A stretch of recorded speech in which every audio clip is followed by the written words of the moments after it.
I see most chess players have this problem. Either they always think about defense or the opposite, only attack. Now, attention please. Here is the first and the most important advice. Before thinking about how to defend, first of all, make sure that you are the one to defend. And if you have power, strength in the position on one side of the board, consider thinking about taking the initiative. Maybe you are not the defensive side at all. Let me show you a few examples so that this will be very clear. The position is from my student's game and it was black to move. What would you play here? You can pause and think about it. Alright, in the knight endgame here, opponent has a very dangerous passed pawn. It's an outside passed pawn, far from our king. Also, white wants to attack our weak pawn on c6, they just want to play king c5 and win it. For that reason, my friend decided to defend against it and played knight e6. Stopping king c5, and also if white pushed the pawn, black will be able to play knight c7 and stop on a6, or at some point to give up the knight. However, why we are the defender if here we have two pawns against one? And maybe we push these pawns and we are faster. Let's see what happens if we play g4. Our pawn is already on the 4th rank, so if white push a4, they will be faster. They will be equal fight if the pawn was on a5, so when we push g1 queen, they will push here a8 queen. But now our pawn is faster.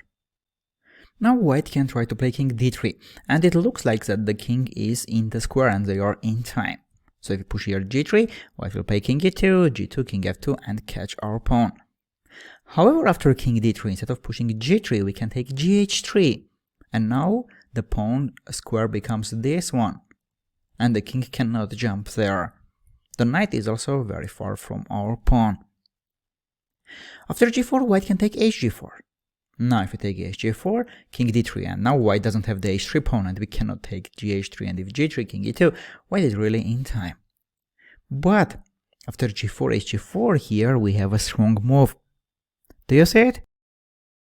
Alright, instead of taking hg4 and having this square, we can push h4, and now the square becomes this one and the king cannot jump there. This means that the king cannot stop our pawn. What about the knight?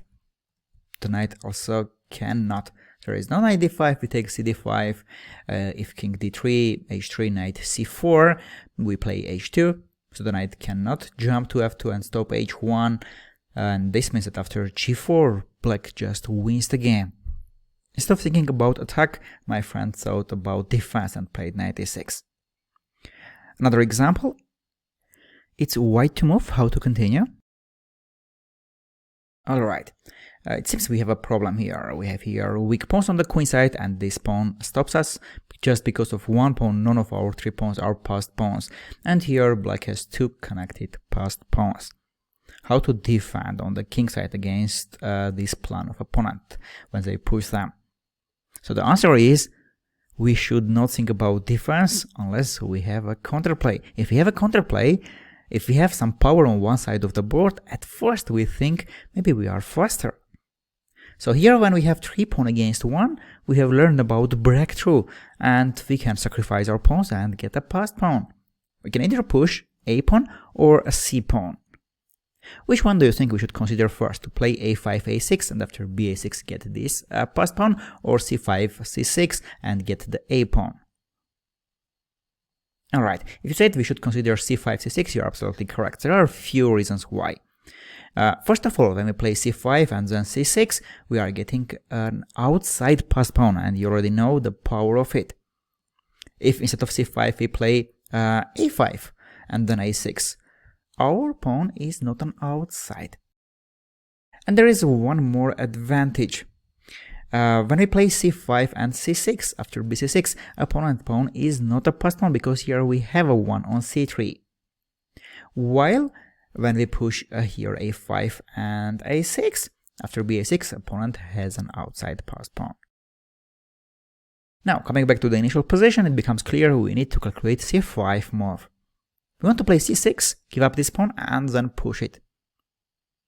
How black can stop that? If they try to bring their king e4, we play c6. It's very important to play c6 now, because if we play a5 with an idea to play c6, black will play king d5, and if c6, king c6.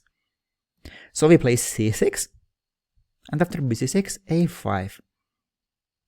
This is the square of the pawn, and it seems that after king d5, black will be in the square.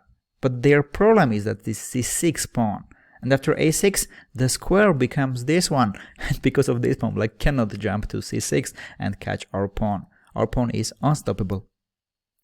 After we play c5, if black try to stop with their bishop by playing bishop f8, it's not possible. First of all, we can play here c6 still, bc6, a5. But now black can give this bishop for the pawn by playing bishop d6. And now after a6, bishop b8, a7, they give up their bishop, and here we have bishop against opponent's 2 pawns. We can do something better. After c5, bishop f8, before playing c6, we can play a5. Now black cannot play bishop d6, bishop d8, alright, because we have c5 pawn. So they cannot play king d5 and stop our c6. So the c6 is anyway unstoppable. And the next move, we are going to play c6. With playing a5, we won a tempo. After bc6, a6, black bishop cannot jump to b8. And now a7, a8 is unstoppable. My friends, here I have created a new slide where we will add some tips to use when we are the defensive side. And we add here the first one. Make sure you are the one to defend. Maybe you can be faster. Alright, let's move on.